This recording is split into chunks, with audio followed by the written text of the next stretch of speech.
Hola, ¿cómo están? El pastor Enrique Borja de Comunidad a la Mesa.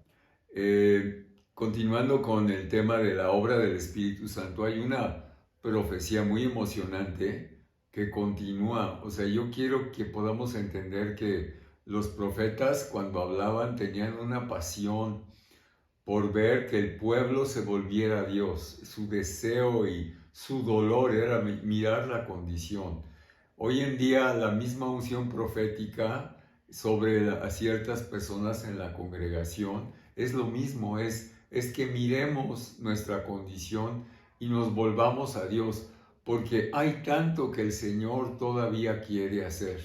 Y entre las cosas emocionantes que mira el profeta Ezequiel, que tiene un paralelo que nos habla de la condición de su pueblo en ese tiempo, cuando están en el exilio, cuando están en Babilonia.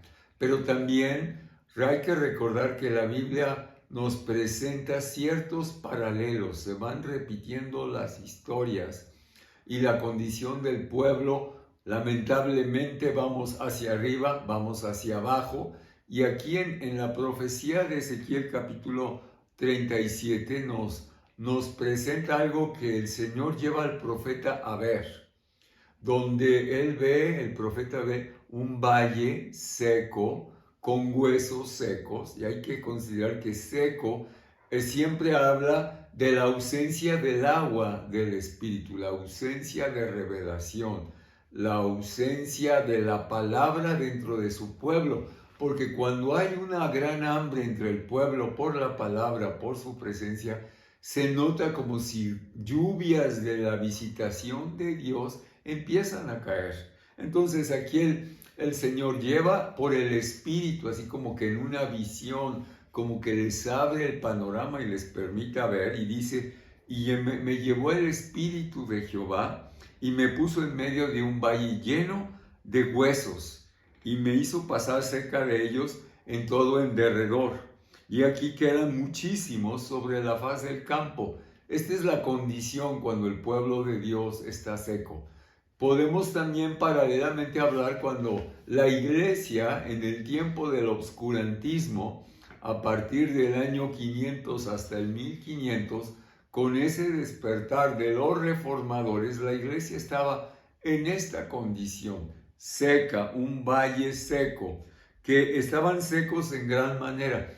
Y aquí el profeta empieza a hacerle preguntas al Señor. Y eso es algo muy bueno que te animo a que tú hagas. Pregúntale. Y él dice, hijo de hombre, ¿vivirán estos huesos? El Señor le pregunta a él. Y luego el profeta le contesta, dijo el Señor Jehová. Me dijo entonces, el profeta dice, tú lo sabes, solamente tú sabes si eso va a suceder.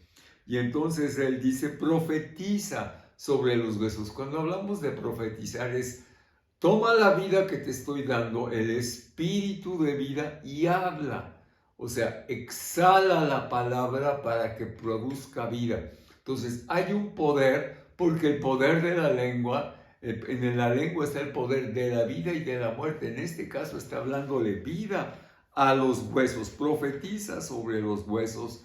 Y entonces el profeta se para y empieza a decretar, oíd huesos, la palabra del Señor. Y eso lo puedes hacer tú puedes hablar a tu casa, tú puedes hablar a tus circunstancias y decirle, oigan lo que el Espíritu quiere hacer, porque hay muchas instrucciones que aunque fueron para ese tiempo, uno las puede tomar porque esa es la voluntad de Dios siempre para su pueblo. Él siempre quiere bendecirnos, Él siempre quiere que avancemos, Él siempre quiere que haya una transformación, que la gente sea liberada de las adicciones, que los matrimonios sean sanados. Él siempre va a querer eso, no hay que pensarlo, hay que hablarlo y hablar así en el Espíritu con autoridad y decir que eso sucede. Y entonces al hacerlo, empezó a decir, yo hago entrar espíritu en vosotros y viviréis. Pondré tendones sobre vosotros y haré subir sobre vosotros carne y os cubriré de piel. Y pondré en vosotros espíritu y viviréis. Y sabréis que yo soy el Señor.